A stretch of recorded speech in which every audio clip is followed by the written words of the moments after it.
মাত্র রাস্তা চলাচলের জন্য শহরে মেডিকেল কারো যদি ইতিমধ্যে আমরা জেনেছি অনেক অ্যাক্সিডেন্টের মধ্যে হয়ে গেছে এই সমস্ত এই গর্তের মধ্যে।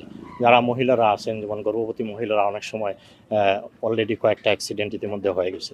তো আমরা এই এলাকার যারা মানুষ আছে আমরা মানে মারাত্মকভাবে খুব দুর্ভোগের শিকার এই এলাকাটার এই রাস্তাটা। কিন্তু আমাদের দুঃখ এইটি যে আজকে এতদিন ধরে এই রাস্তার এই দোহাল মানে বেহাল অবস্থা, যেটা কেন কর্তৃপক্ষের স্থানীয় কর্তৃপক্ষ এখানে দক্ষিণ সুরমা উপজেলা রয়েছে, উপজেলা কর্তৃপক্ষ রয়েছে, জেলা পরিষদ কর্তৃপক্ষ রয়েছে, তারপরে জেলা প্রশাসক, তারপরে এলজিডি যে কর্তৃপক্ষ রয়েছে, এই সমস্ত কর্তৃপক্ষ কেন এই জিনিসটা নজরে এখন পর্যন্ত আসলো না যে এখানে হাজার হাজার মানুষ এবং আগামীতে যে বর্ষার সময় তো শুরু হয়ে গেছে, বর্ষার দিনেতে এই অবস্থা আরও বেশি খারাপ হবে, মানে যেটুকু রয়েছে এইটুকু ভেঙে যাবে।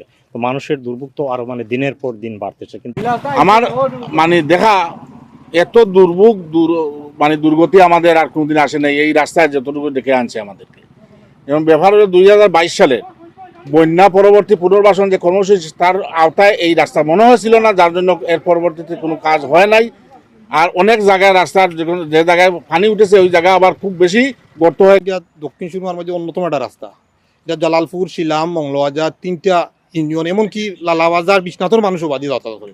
তা আমরা মনে করি যে এটা অতীব জরুরি, এটা রাস্তাটা বাইপাস রাস্তা, কিন্তু সংস্কার করা অতীব জরুরি, কিন্তু বেহাল দশা কর্তৃপক্ষের দৃষ্টি আকর্ষণ। আমরা অলরেডি ইতিমধ্যেও আমরা উপজেলা প্রশাসনের কাছে আমরা আবেদন করছি রাস্তা। এই জায়গায় আমরা সবচেয়ে বড় 2টা প্রতিষ্ঠান আছে, শিক্ষা প্রতিষ্ঠান, Syed Qutub Jalal model high school, এরপরে গাজীরপাড়া হাফিজিয়া দাখিল মাদ্রাসা। বিশেষ করে শিক্ষার্থীর খুব প্রচুর দুর্ভোগ পোহাতে হয়।